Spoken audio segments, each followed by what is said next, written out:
From the center of the galaxy, this is Force Center, a live show about Star Wars pop culture, the ultimate adventure, life itself. I'm Ken Hapsa. I'm Joseph Scrimshaw, and I just ate some cheese, so this is going to be a lively episode for me. He's gone crazy, folks. Cheese. We're here for a live Star Wars questions. Back doing it here. Thank you for allowing us to take a week off from doing it last week. I don't know if you all had a choice in the matter, but we appreciate you accepting that our schedules got busy. Nobody yelled at us. Come on. It's a great day when nobody yells at you for anything. Yeah, especially on the internet. There we go. All of our regular friends are here. Jeannie from Tanini, Amaranth, Obi-Wan Jacoby, Michael McCarcel. We call him Detective McCarcel. Jared the TIE Pilot, Physics Buddy Joe, Joshua Bernard. A lot of you checking in and many more on the way for our Monday live stream. Jennifer is out today. It's the summer travel season. She'll be out this week. Back to normal this week. Mm-hmm.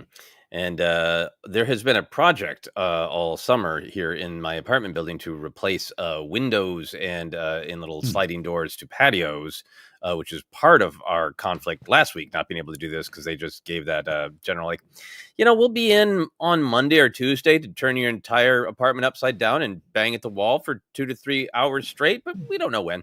And they did show up on Tuesday, and it was great, and it was fantastic. I think my neighbor might be missing because they've been banging on his door every day. Every day.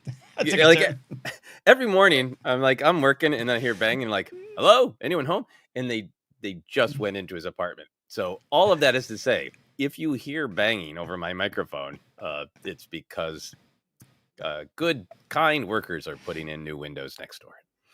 Hey, look, I for a short time was the manager of my apartment complex that I lived in about 6-7 years ago, and there was a nice older gentleman who no one was responding. He wasn't responding, and the property manager was like, "Hey, let's go over there. We got to get him." And I was like, "I don't know about this." All right, and we used the key and he'd been 2 days, 2 days. We walked in, and he was in the bathroom using it of all the times. Just wait. Give him a moment. There you go. That's what I hear when they're like, "We're going to be coming to your apartment sometime Monday or Tuesday." Like, okay, great. So hold it for 48 hours. Okay, I can do that. But yes, Physics Buddy Joe says new windows are so nice. They really are. We're very lucky to have this nice but tiny apartment. But one of the nice things about it is a big window in the living room, a big sliding door, and it is so nice to have it functional and shiny again. I love recording virtually. It's made it so much easier for us, but I do miss the days of Force Center being recorded in your living room and the sounds of the trash truck on the street behind. It was a character, and I love it. I miss those days. Backing up. Yep. Well, we have people have been putting in some great questions for these live streams on our Patreon. If you are a Patreon member, you can scroll on our posts and find the call for questions. I'll refresh it sometime soon. We've still got some good ones coming in. Some of them are like, "Ooh, I want to wait until Jennifer's here with us for that." But this one today, are you ready for this, Ken? This Yoda-centric question. Mm-hmm. It comes to us from James Farley. Thank you, James. James says, "Hello, Force Center. This is more of a discussion topic than a single question, but I've been tangling myself in knots thinking about Yoda." Well, who among us doesn't? Yoda's species is one of the great unanswered mysteries of the Star Wars galaxy. George was always coy when it came to giving any information about the green guy's background, and the details we've gotten since Empire have been few and far between. One thing I've never figured out is how much this is a mystery meant for us, the audience, and how much we're to understand it exists within the Star Wars universe. The Mandalorian suggests that many denizens of the galaxy are unfamiliar with this species. Those who've met Yoda have a little more knowledge, but what about Yoda himself? Do you think he knows about his people? If so, does that knowledge also exist in the Jedi Archive? Are Mace and Obi-Wan and Plo all in the loop, or have he and Yaddle been fiercely guarding this information from Jocasta Nu? The boss I am, put species unknown on my library card. Must. If he doesn't know, do you think he's seeking answers, or has he made peace with it? How does that affect our understanding of him? In a franchise that's practically defined by giving a biography to every background weirdo, what value do you think there is in keeping this one species undefined? If we ever do get more answers, how would you like to see them handled? is a great question and discussion topic.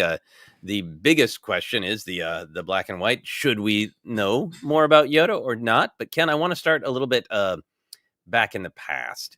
I have distinct memories of learning that there was nothing more to learn about Yoda. And it was collecting the Empire Strikes Back Topps baseball cards and hoping to get the ones at the beginning of the sequence, which were the star cards that gave you information, like how old Luke was and all that kind of thing. And I believe that card was just like, you can't know anything about Yoda. Its species is unknown. Right. And it was the kind of thing that kids would talk about of like, hey, do you know that Boba Fett has knee rockets? And do you know that we don't know anything about Yoda's species or where he comes from? Lots of stuff was mysterious back then. But I remember that being the non-fact being one of the earliest facts I learned about Star Wars. So I always like to start with my bias of that came to me early. So I think I am passionate about it remaining mysterious. What was your beginning with the Yoda species? It's got to be around the same time, but I have no memory of that. You know, like that's a secret moment. I think it might have been one of those. It comes up and everyone in your group's like, I don't know, and you don't just go to the internet. You have to wait to Starlog or collect the card, like you're saying. And I think it just got passed down. I don't think I really thought about it, or it just didn't resonate that it was a secret until probably the '90s for me, which yeah, which is good. And being a pro wrestling fan, a person being introduced from parts unknown is just kind of normal. It's just, it's good. I don't need to know where the Ultimate Warrior's from. He's just from. So I think I accepted it. I just accepted it. It's fun too. But do you feel like you have an attachment to it? Like I have had moments of fear when the prequel era. One of the things Hmm. that our generation was grumpy about was Lucas giving lots of answers to things that people didn't think they wanted answers to. They didn't. Nobody was Hmm. running around going, "Where did C-3PO come from?" and all that kind of thing. And Lucas did fill in a lot of gaps that we used to have. Fans used to have fun wondering about. Um, and then when that second that Grogu Baby Yoda appeared on screen, I was like, cool, and a tiny bit of oh no, a tiny bit of like I don't want, Yeah, not a tiny bit, a lot of I don't want a to lot of know, it. and only a Yeah. tiny bit of fear and anxiety because I just was like, well, let's just see how it plays out. So like it Hmm. wasn't like getting up to flip the table, but I really didn't want to know. And I love the way that they have handled it, where like James says in his question, clearly other people in the galaxy Yeah. don't know what a Grogu is. Yeah.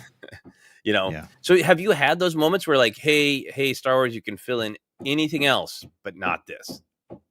Absolutely, and it's a total case by case basis. I am so positive on Solo Star Wars story, as are you. And some of those little things, and we've talked about it before. We'll talk about it again. I like seeing where he gets his blaster. You and I kind of enjoy the seeing where he gets his name. Something that's kind of important to us as Solo fans. But when it comes to this one, yeah, I'm oddly protective, and I think it's just the fun aspect of it. Mm-hmm. Like almost you could almost push it to the point of a joke, what Springfield do the Simpsons live in, where it's just like the answer's always blurred, covered, off camera, or it's just kind of implied. I don't need it to be so over the top jokey, maybe, but I'm good with it remaining mystery just simply because it is the one thing that time and time again they've chosen to not reveal. Mm-hmm. Yeah, and I think in those prequel days too, the addition of Yaddle uh, and her Mhm. beautiful dangly little chicken legs, uh, it made you feel like it was around the corner of like, oh well, are they just a Yeah. common species in the galaxy? And then you backed off of that, and Grogu kind of ultimately added to the mystery in a way. Um, Yes. we joked during the Mandalorian, early era that we came up with the name of the joke planet Yothon, and that they grow from pods, and like That's right.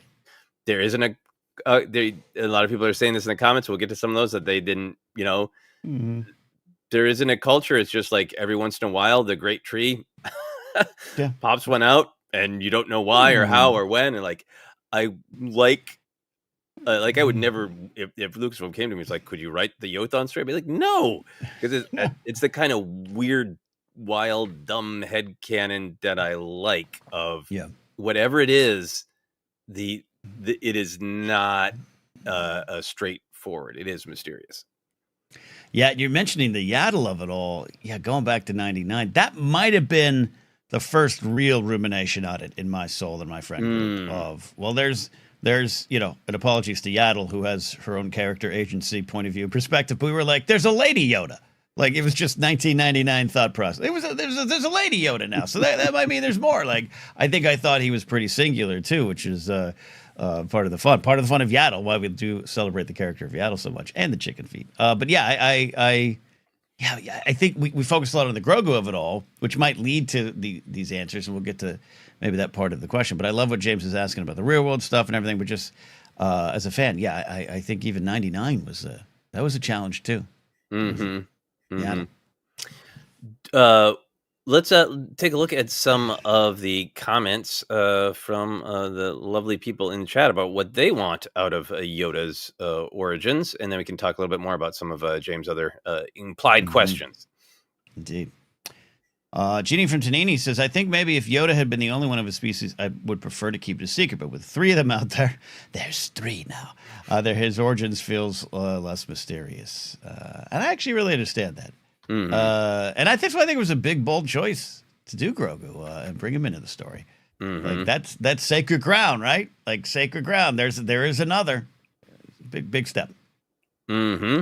Yeah, no, I think that was the hope that I had of like, well, we can focus on this character without it having to be and here comes the answer. In my opinion, that's a great comment from Jeannie from Tahini. Physics buddy Joe says Yoda and Yaddle could be siblings, and they were dropped off to the Jedi Order when they were very small. Could be. I love that all these things could be true. Matthew Stokes says it turns out the Yoda species is a cross between an Exogorth and Quacking monkey lizard. There you go. Very rare. Very rare. I'm sure we got more coming in. So by all means, if you find one, Ken, share it. But I wanted to ask you just about the nature of Yoda. Like in a vision of Star Wars that does fill out the backstory of lots and lots of people in planets. Do you think you cling to the mystery simply because it is a mystery, one of the last remaining mysteries? Or is it more about Yoda himself and Yaddle and Grogu that makes you feel like those characters should be mysterious?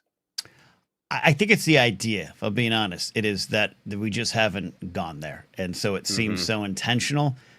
Again, even when Grogu shows up and you're kind of thinking, whoa, here we go. We might know a little bit more. And then you go out in the galaxy and everyone's kind of like, what the hell is this? And then there's a couple of people going, wait a minute. I've been around. Do you know Yoda? Are you all from Altoona? Do you know Pete from Altoona? Like that kind of vibe. I think I enjoyed it even more. So again, I think it's the idea. I think sometimes, I think there's just a great amount of fun for something so serious. Now, I think as we talk about what would happen in the future, I think you could reveal it. I think you reveal it in a big way, and I think it could be interesting. And James has a lot of great questions about what does it say about Yoda that he's not revealing it. But I have to be honest. I think it's the idea more than the information.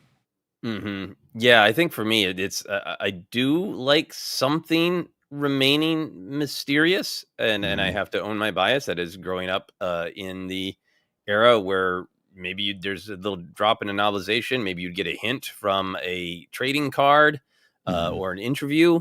But years before, like the West End role playing game really started filling everything out. You didn't know anything. It was Walrus Man. An Aqualish for Mando. What? So I think I do have an attachment to some part of Star Wars still kind of hanging on to that mystery. But I think it is about the character of Yoda, that it's something about like it supports him as a character. And now Grogu. And Yaddle's a little less mysterious. Yaddle's down to business.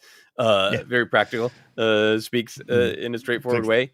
yep. But I think that I know you and Jennifer a couple weeks ago when wasn't here talked a little bit about the balance between the realism and Hmm. the myth in Star Wars. And I like a lot of realism, and I like how much Star Wars is can be like one for one to real world, and is digging in, and we know what bathrooms are called, and Mm. these are the rules of the Senate, and how different caliber weapons operate, and all that really technical side of Star Wars is great. But to Mm. me, one of the things I fell in love with was that sense of mystery and the unknown. And I think I kind of cling to Yoda to hold on to that for me. Of Yeah. that is an essential part of Star Wars. Yeah, there's something, Matthew Stokes has a comment here that he says, nobody cared where anyone was born until the prequel trilogy in the 2000s starts for backstory. And I don't disagree with that. I think Matthew's making a good point. But I would say the card game in the late 80s and the 90s, for our generation, Matthew, I apologize, I forget your generation Star Wars entry point, but I think that's where a lot of that started for us. And then, then it just only became, more generalized by the time the prequels come along. But yeah, I like what you're saying about the mystery of it all. I think that again goes to the idea where I keep leaning on the jokey fun side. Where like I wonder if someone has asked George. I don't have any quotes in front of me, but if George he's just playful and he won't give it up, and he just maybe he has 13 pages of Yothon written somewhere on a notepad in his office, but that he's just like, nah, no, we're not going to do it. The longer it goes, the more we're not going to do it.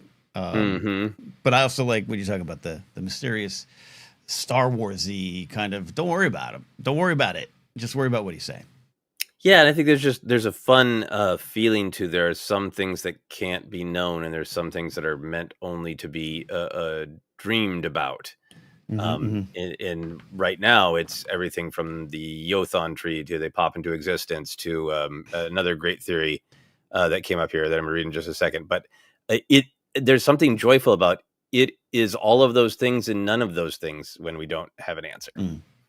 Osvetnik says, I'd also heard someone say once they thought Yoda was just a very, very old human. That's just what happens when you are 900 years old. Obviously, that doesn't work now with a 50-year-old Grogu. Maybe he had a rough first 10 years of his life. I kind of remember some, I won't even call them playground conversations, but they might have been like college lunch table conversations about this. So Svetnik, I'm in the ballpark with you there. That's really fun to imagine then, like, what human, Yeah. It turns out Yoda actually started as Seal Bibble and then fell through a time hole and became Yoda. Is very fun to think about. I'd never thought of like the other theory of like maybe they're like kind of a were being of like the Grogu was a normal boy, but Yoda bit him. He turned into Grogu. Love that. Yeah, go for it. No, please go for it. Let's see. Obi-Wan Jacoby says, I do prefer the mystery for myself, but my theory for a while is that Yoda is the Jedi species similar to the Sith species from Legends. Kind of like a Jedi Prime, maybe. I'm not super familiar with that legend as much as others, but that he's their species is one of the first to master the craft, so to speak. Is that how you take that? Yeah, no, absolutely. Yeah. Yeah. I think the other part of this question of James's that I want to be sure to address is we've been talking about our relationship with the fictional galaxy of Star Wars and the mystery for fans, but there does appear to be a little bit of a mystery inside the galaxy. So what do you think that Yoda knows or Yoda tells? Does Mace Windu know? Like, oh yeah, no, I know the Yothon tree, or like, oh yeah, he was Dave 800 years ago, and now he's just like, yeah, I got a picture of young Yoda, and he's a very handsome young man. Do they know? I think they do. I think now I'm prepared to say they do. I think there'd be some truth to the idea of not even Yoda knows, and that's why it's so easy for him to tell folks like Anakin, which we broke down here years ago on an episode, but so easy to tell folks like Anakin, you got to let go, right? Mourn for them, do not. Like, look at me. I don't even know where I'm from. Like, it seems like that could be something he does, but I just think over the years, and this isn't a shade at Yoda. This isn't, hey, he's complicated, but with the Jedi Order, like maybe he does, and maybe he just feels it's not important. And even though I know, I'm completely willing to let that go. Where I think I've grown up with, like, maybe he doesn't even know. But when Yaddle shows up, you think he's not like, hey, you, me. From that, like, because even if he didn't know, she might know. It depends on how young they're taken. Taken's not that I argue with people. They weren't taken. They were picked up. With Liam consent Neeson shows up and says, "You have a special set of skills, and I'm going to take you." So I go both ways, but I think as I move along, I just think there's more that they do know. Yeah, I think that they know some. There's a question of how much does Yoda know, which is fascinating, and then there's also the question of how much does Yoda tell, right? Because I think Yoda enjoys being mysterious, and I think it's probably a good patience game for him to try to teach people that there are some things you can't know. Yeah. So I can imagine him being like, "Okay, Mace, I'm going to tell you 3 facts about where I come from. 2 of them are true." They're playing a drinking game. I love this. Yeah, and just like that, there's the little drops maybe to teach people that you don't have to know everything. Yeah, so I could see that.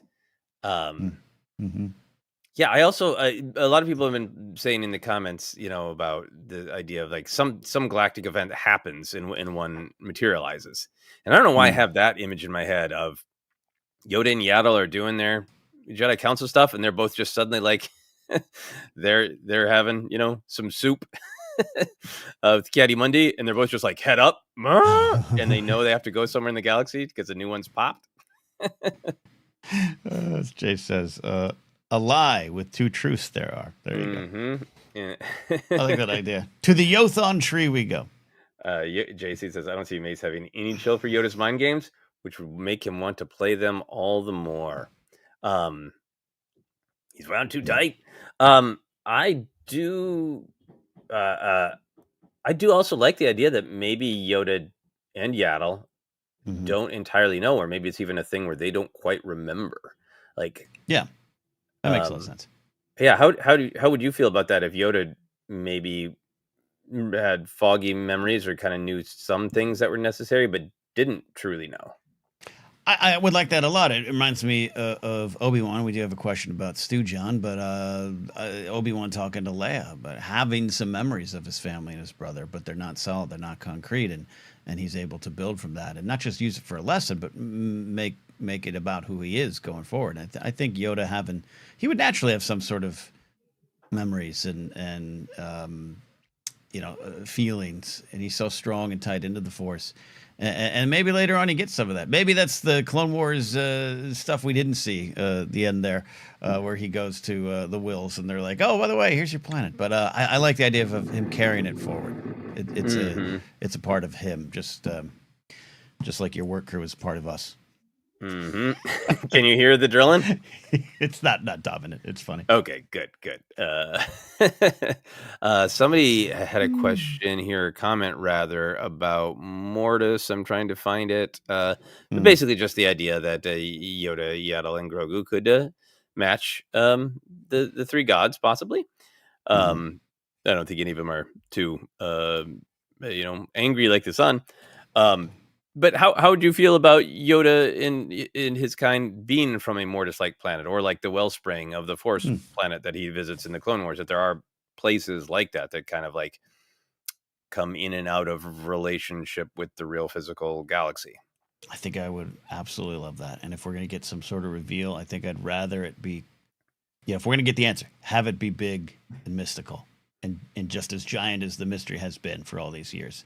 It would be rather anticlimactic, and we got some questions about what would they do, but it would be it is Yothon is a joke to us, but Yothon, we've created this like magical tree with little pods. Like, it's not normal. Even what we've joked about is not normal. But if they're like, oh yeah, he's on this planet, it's there it is, there's a spaceport there, that just doesn't seem right. That there'd be a spaceport in a functioning city or something. I don't want that. To play Sith advocate, I guess. Yeah. What would you get out of, you know, let's say there is someday a Luke and Ben Solo animated series, and Laura Santeca says, "I did it. I found Mm. the home world. I found the Yothon tree," and that story was told. What's the why? What would you want to learn by knowing more about Yoda? Not just the trivia of it, but the story. What's the why? I think, yeah, I don't know if I necessarily have that why, which is why I think I want it to be a mystery. I think Yoda himself moves so much past it, but maybe in trying to understand the Force, trying to understand not just midi-chlorians, there I said it, the nasty M word, but not just understand the science of it, which is also the spiritual side of it too, but just trying to get a bigger picture of where they all came from as an order, and if there's anything on a planet like that, if it is not more necessarily Mortis-like, but more mystical, it would be about all of their origins as the Jedi. So what I'm saying is Big Jim Mangle's definitely taking us to Yoda's homeworld. That's what it sounds like I'm pitching. Hmm. Yeah, I mean, I think for me the why would be, even if they visited that planet, they still couldn't entirely understand. Like, Yeah. I think I would want. This is Yeah. where I would want the sort of not quite David Lynch version of Star Wars in terms of his ability to tap into fear, but his ability to create uh, things that make emotional sense but not logical sense. Like, Hmm. I love the Mortis episodes, and you can track what's going on, but I also like the amount of like, this doesn't make sense. It is a planet, Hmm. and it appeared, and we got here, but it's day and night don't work the same. All those, Right. I would like it if it was a like, oh, we went there and we thought that we would be able to find logic, but there isn't There logic is in the this logic. place. Yeah. There is only emotion, and I got something emotionally out of it. And maybe the why could be accept that there are some things that you can only intuit, and you cannot logic. You can only intuit sometimes. I like that, kind of combine all of our ideas there. They go for answers and they get more questions, and the planet itself is emotional. Hmm. Oh, Emothon. We'll call it Emothon. Emothon, where the Yothon tree lives. Yeah, that's great. Cameron Stewart says, "Let's run it back to 2015. Yoda's from the same planet as Snoke. Maybe Yoda is Snoke. Oh, and maybe Yaddle and Grogu are just clones of Yoda." Yeah. Yeah. Yeah. There we go. Yeah, yeah. I love this. Gaz Nottingham says, fun fact, I'm colorblind. I grew up with the original trilogy in the 80s. I only found out that Yoda was green when seeing Attack the Clones in cinema. Cheers for the in-fight talking Count Dooku. Count Dooku.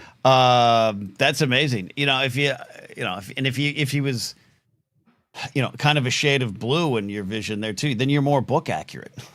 Your Empire Strikes novel accurate. There you go. Yeah. Yeah.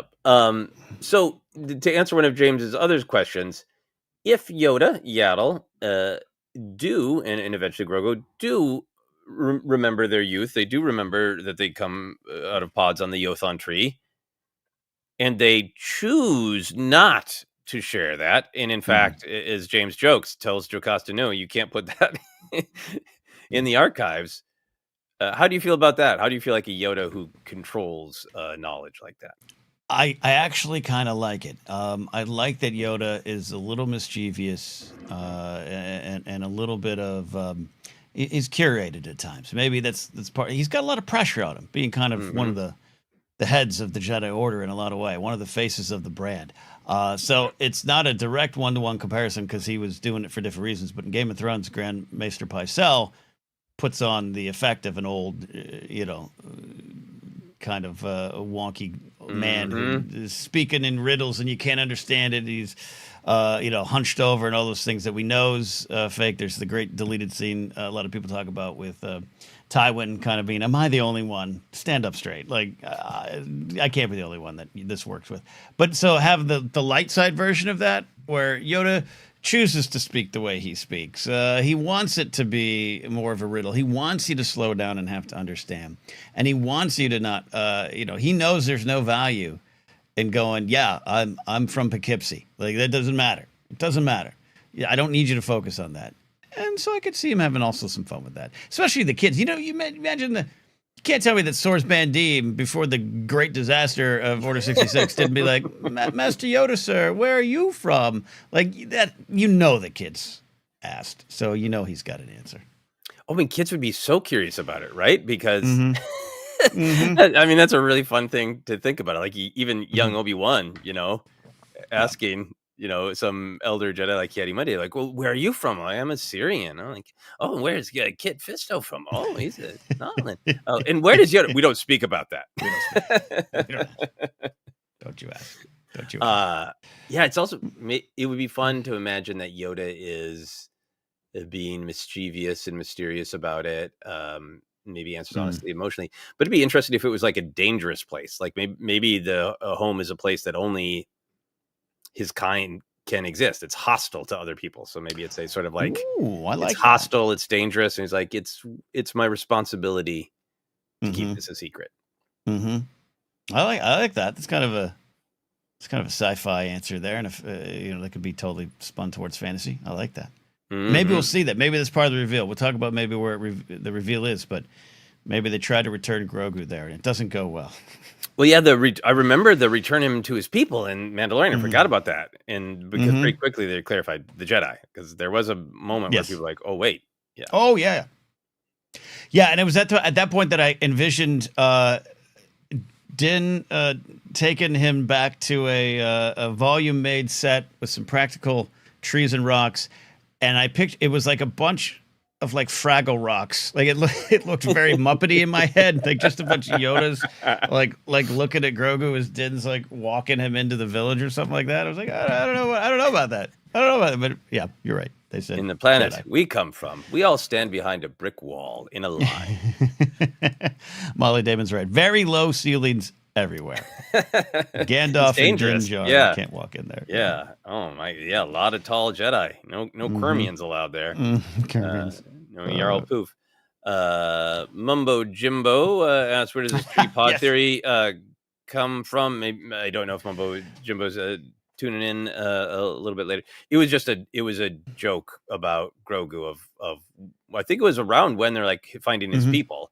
And we're like, we think you're talking about Jedi and not his people, because we were kind of the opinion, like we've been discussing today, that we'd rather have it be mysterious, and that it's hard to imagine Yoda and Yaddle being like, yeah, there's the normal, mating and bitches that rather they're mystical beings. And we just kind of came up with the Yothon tree with pods that pop them out randomly at different times as sort of a stand-in joke for the importance of the mystery and the instinct that it isn't like that Yoda doesn't have, parents.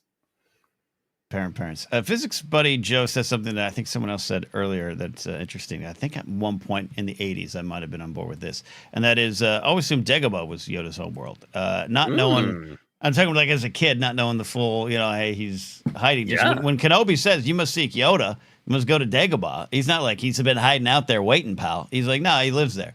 So I think I definitely for a while had that in my brain. Maybe up to about 88. But 1988, I started thinking otherwise.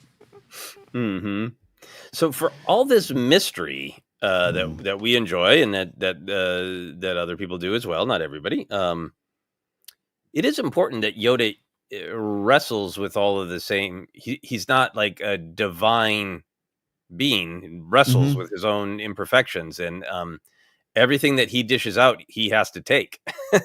That's kind of that great arc where in the Clone Wars where he's getting the guidance from Qui-Gon about how to become one with the Force, become sentient in the cosmic force. That Yoda realizes, like, oh, I've been kind of complacent, and I need to face my fears and my dark side again, because it's an always thing, not a one and done. I beat my dark side when I was 13, and I'm good now for the next 800 years. How do you level up? How I mean, and we see that with Grogu too. Of he's got kind instincts, and he's got fear-based instincts, trauma-based instincts. So how important to you is it that even mysterious characters remain, for lack of a better word, human and relatable in their challenges? Yeah, that's great. I think if there was a little bit of a hole in Yoda's soul about it, and if we, he wouldn't, he's not around for the Grogu discovery at this point. But if we, if he was the Yaddle shows up and knows a little bit more, or feels connected, and would he feel a little discombobulated? Yoda, I'm glad you pointed out that Yoda's not a god. All right. It's not once again to quote Young Guns too. You are not a god. Pull the trigger and find out, says Billy the Kid. Yoda obviously has darknesses, and obviously has probably wrestled with some of the bigger questions around the Jedi Order, and for him to have to, in the darkness of the night, to wrestle with some of that based simply on I don't know where I'm from. I know most Jedi don't necessarily do that, but if it's a complete void for him, that would gnaw at him, and I like that it gnaws at him because then he could take that as that's a more valuable teacher with that. Kind of stuff. Yeah. And that is what I love how much the publishing and I think now like some animated shows are getting into it with seeing Anakin or Ahsoka's youth. That different cultures have different knowledge and different attitudes toward the Jedi and toward the Force. I love that. Absolutely. Looking at some of the questions here. This was from earlier, but David McKay's right. Yoda has Big Dave energy. He really does. And so all three of the characters that we've met from this species are Force sensitive. Do you like imagining that all of them are Force sensitive? Because I also feel like Yoda, maybe they have high. Well, we know Yoda has a high midi-chlorian count, but I think to stay true to what Yoda believes, like when he tells Luke, "Only different in your mind, you must unlearn what you have learned," it feels like something he's had to do too. See, yeah, this is when you get into the weeds of an answer. Now you're in my head, bringing you conjuring an image of Yoda's parents. His dad's got a work hat on, maybe some gloves. It's like he's working on Ferrex. His mom, and it's just too normal, right? If Yoda is the space wizard of space wizards, I don't even want to picture any kind of normalcy on his land. So now we do need the Yothon tree to really be a real thing. He's just yeah. Oh, yeah. JC is asking about that Ahsoka episode of Tales of Jedi. If we'd like one like that with Yoda. Yeah, I think the only storytelling I'd want is Yoda just blocking someone from knowing, trying to get them to accept. Can't know. You can't know. You got to imagine that drove at least one Jedi. Like if they don't know, like some Jedi went off the rails. Maybe one of the Lost 20, like lost it because they needed to know, and they're like, "I must become a way seeker. I have to find out where you are from."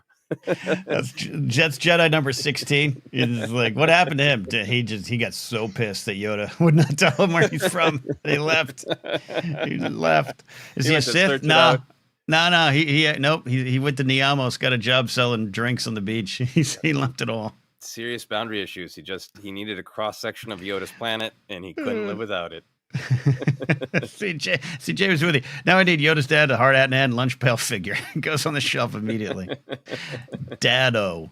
JB and David have similar questions here, talking about maybe an answer. Joseph, I'm fearful that regardless of what type of backstory is presented, says Jamie, it'll be criticized because it isn't, quote, George's story. Personally, I don't have an issue. David says, hi, all. Love it being a mystery, but do you think it's stayed a mystery because there might be backlash at Yoda's origin story?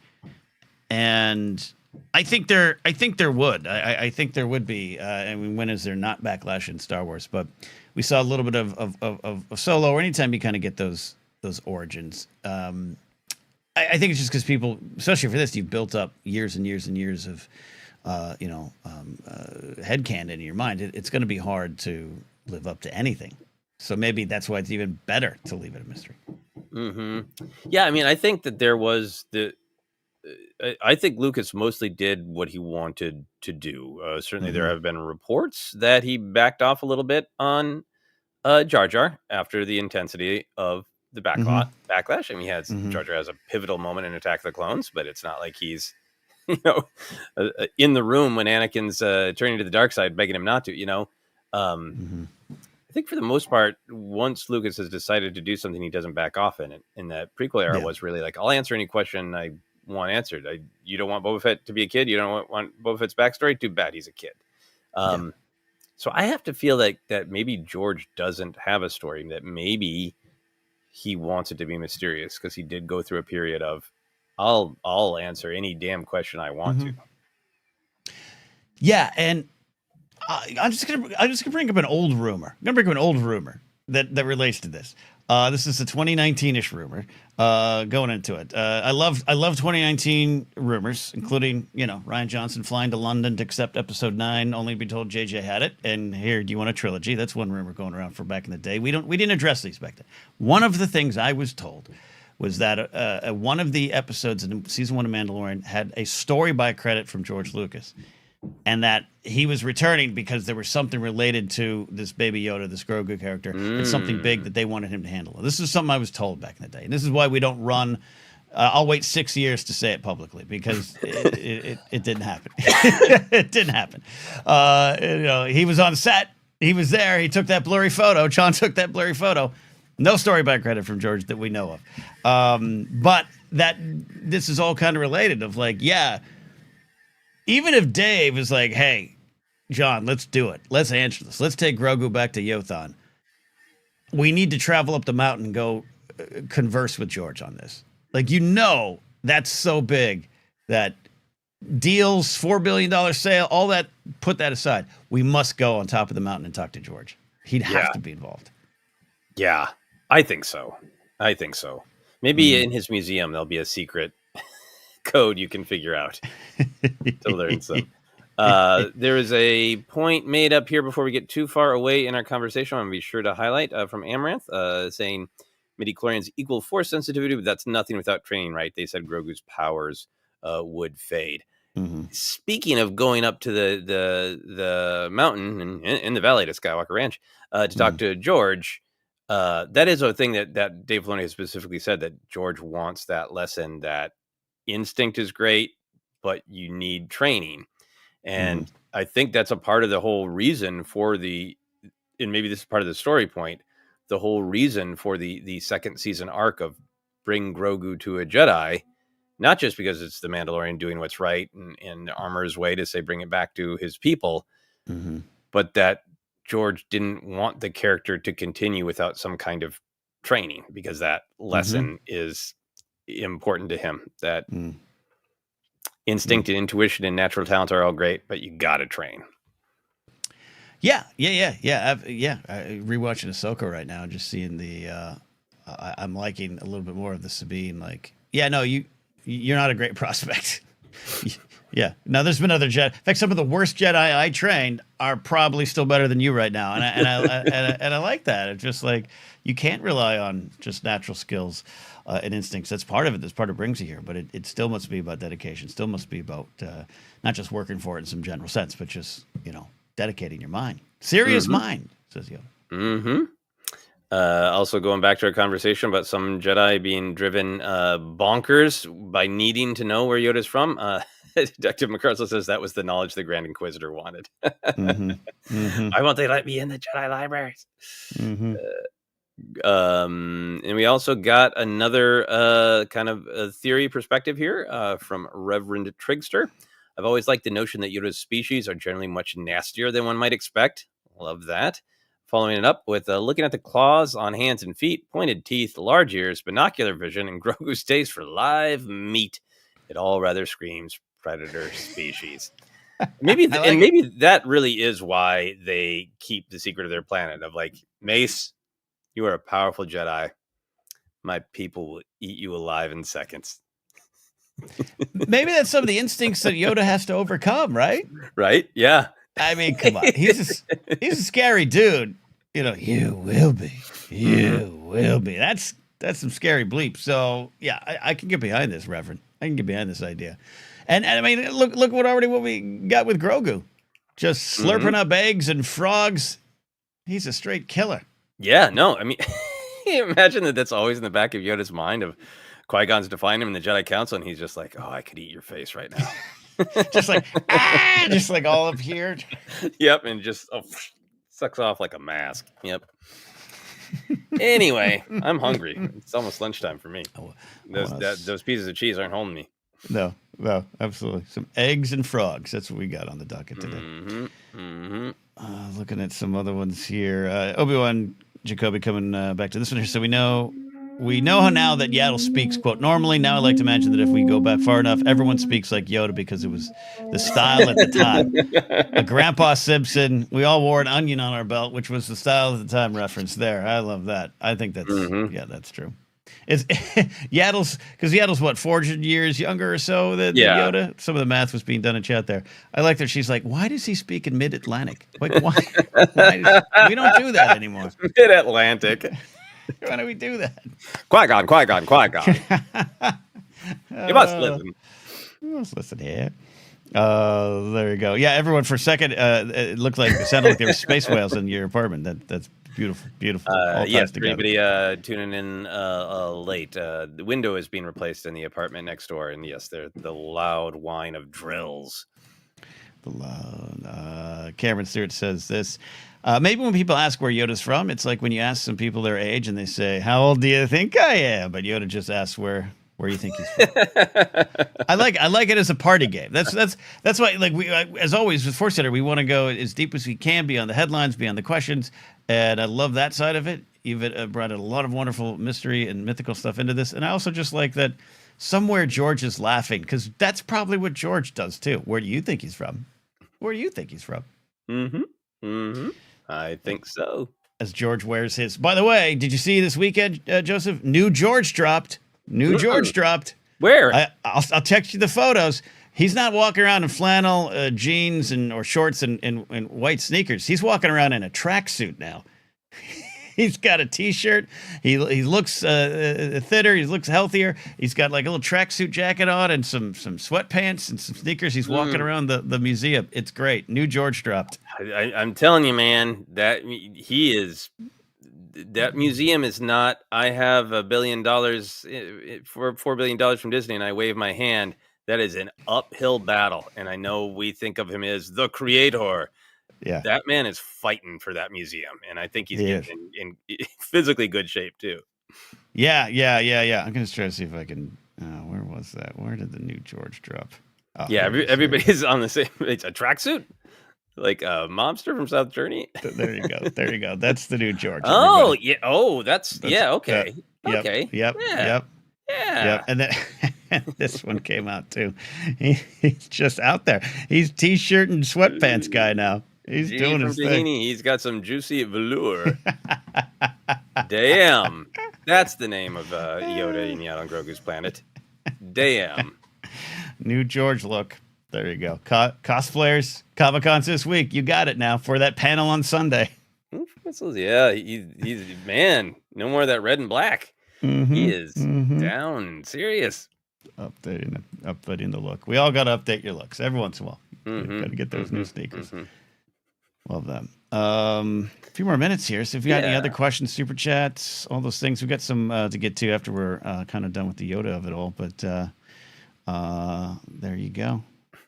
Celebration 2027 should have a running of the tracksuit Georges, says Cam Stewart. On board. Yep. So one of my final thoughts on this, Joseph, is putting a little money on the table there. Do you think if we're going to get it, is it Mandalorian and Grogu? Even if we're going to get a hint of it, do they address it at all? Or does it just become, Din and Grogu out in the galaxy have an adventure?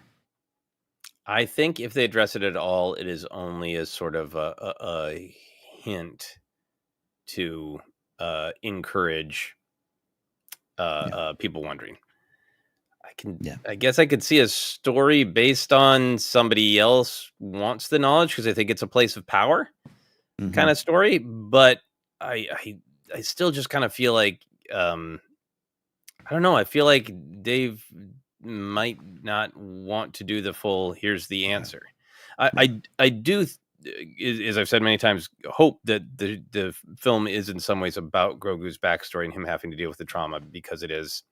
The cliffhanger we left off on emotionally is Din's got to teach Grogu to be a good Mandalorian, he's got to go out in the galaxy having experiences. And the little bit of backstory we got from Grogu is from him listening to the trauma hammer Yep. that when your armor is forged appears to make you have to flash back to what you must overcome.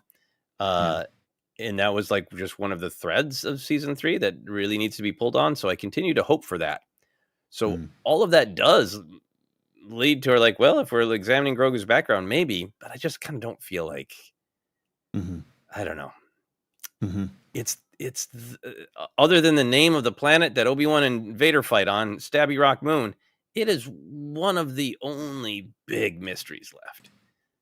And I just feel like there would be a desire to preserve that. You can hint at it. You could even have like a villain who wants to go there, but I don't think we, the audience, would go there. Yeah, I think in the end of the day, again, money on the table, I don't think it's revealed. And I think as long as Dave has some say, they might play with it. There might be, I don't mean like play with it in just total, lighthearted way, but just they might get there. It might have something to do with Grogu's. Maybe someone asks, where's he from? Maybe it's there. But I think just in terms of, as much as we love and celebrate Dave for upholding a lot of the Star Wars of old, as he gets all that credit, I think this would be one of the things. I think they've obviously had conversations with George about, Grogu and he needs training and all, obviously. I'm sure at some point that might have come up and whether or not George says, hey, here's one of my requests to you, Dave, don't reveal it. I just think Dave and all the people behind it, and Johnny Favs as well, but this is, it's so intentional of a mystery that I think they'll uphold that. That's my final bets on the table. Here's a bet that's how the film ends. Is they've had their adventure, and we have a nice little tag where somebody demands to know where Grogu is from, and Din looks at him after Grogu's processed all his trauma, and turns back and says he's from Mandalore. Like that's it. That's the answer. Or it all ends and we're on the planet. We don't even know how we got there. A door opens and Grogu's eyes were just on his face, and behind us, behind the camera, you just hear things. There's maybe light. You hear birds twerp. We just never see it. Grogu gets to see it. He just. Yes. And that's his first words. Home I am. It's so beautiful, but for some reason, the way you bulged your eyes, my mind just went to the way a lot of nudity was shot in PG-13 movies in the 80s. Of like, you don't see the nudity, but you see Dan Aykroyd's eyes go real big.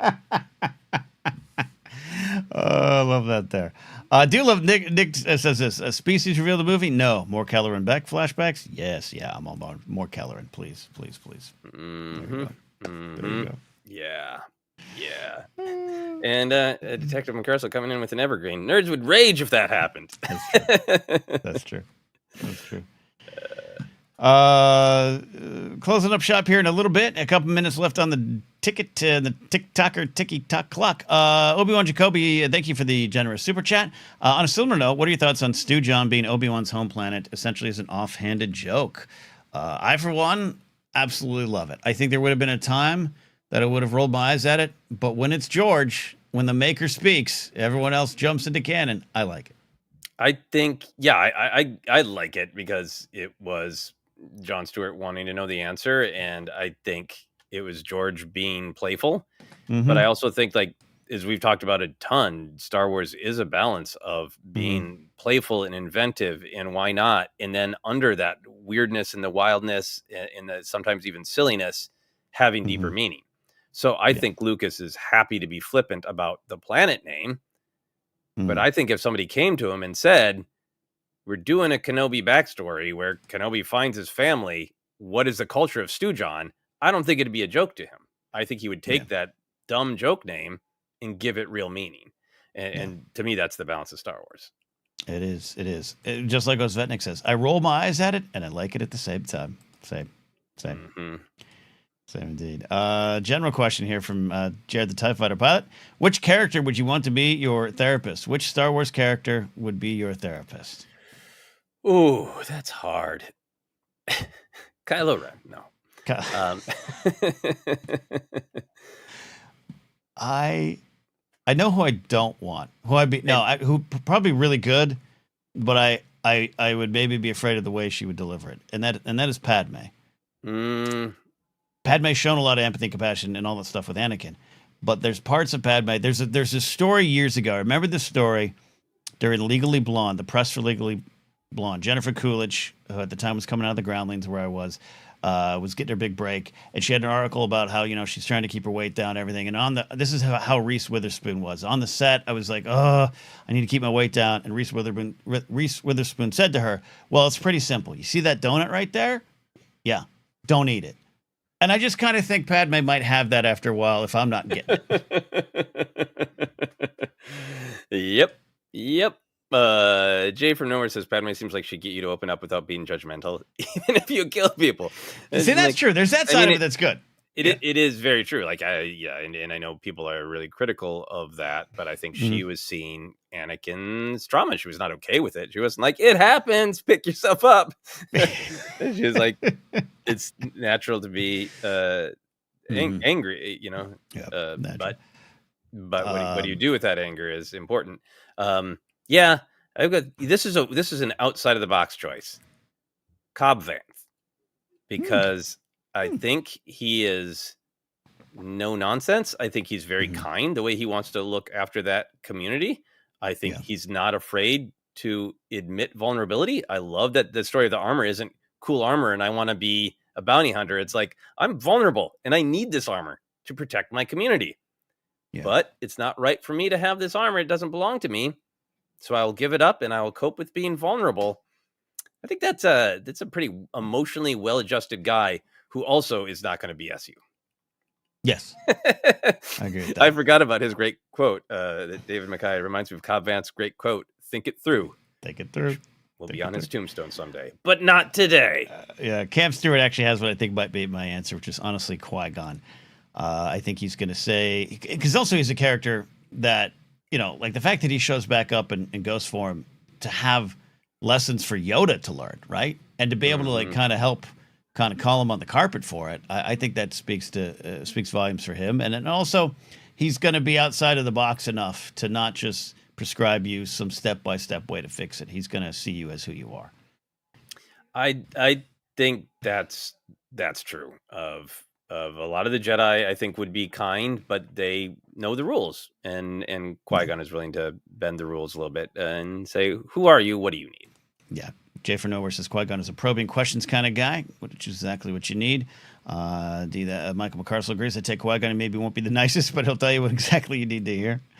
Osvednik says what might be true. The obvious answer is Dexter Jetster, which is a great answer, but this is a bad answer. Laura Roma says I would go with Dr. Aphra for no reason other than the vibes. I'd like to party with Dr. Aphra. I'd like to go to a lot of bars in the galaxy with Aphra and her crew, but I don't know, Laura Roma, if that's who you want to guide you through life. I would say Dr. Aphra is the sort of drinking buddy who you might get some, reciprocal counseling with at 3 a.m. Yeah.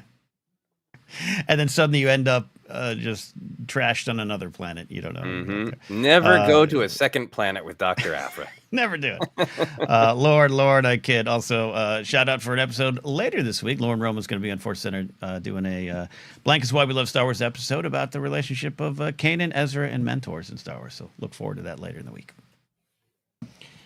All right. Great. I think we did it. I think we did. Oh, no, I had one total other center related. Our buddy Mobile Jimbus is getting here. Feeling a bit lonely these days. I could use some squirrels and skunks to keep me company too.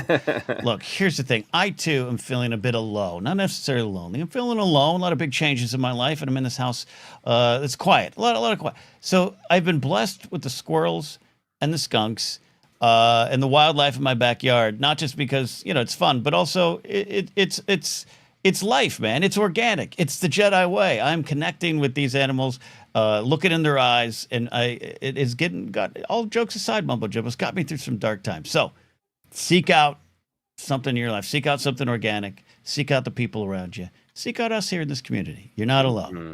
Squirrel or not, you're not alone. Mm-hmm. Yeah, I don't know where you are, where you're based, but man, just connecting with nature. There's days that even in busy old LA, just go for a walk, and yes, you see the squirrels in the trees, the birds in the sky, and it's good. There you go.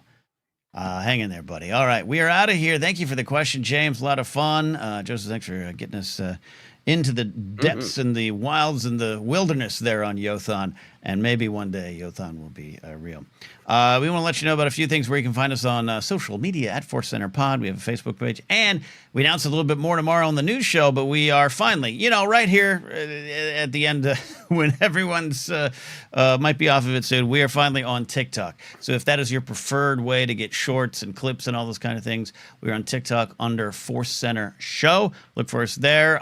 Putting a bunch of stuff up from the archives too there as well. Just want to connect with more people, so find us there. Merch available at TeePublic and Fourth Wall. Podcast is available wherever you get your podcast. Don't forget, on Sundays we release the audio-only version of Databank Brawls. We rebroadcast that series from 2016 to 2020, and you can support us on Patreon at patreon.com/ForceCenter, me at Cadnapsock, or my website cadnapsock.com. You, sir. Yeah, you can find me on all the social media at Joseph Scrimshaw is my handle. I'll probably be spending even more time on social media as I start to wrap up the horror film and start to promote it. You can also visit my website, Joseph Scrimshaw, and sign up for my newsletter, Finish Your Monsters. That is all on the website. That is there. All right. Thank you all. We'll see you next time here on Force Center.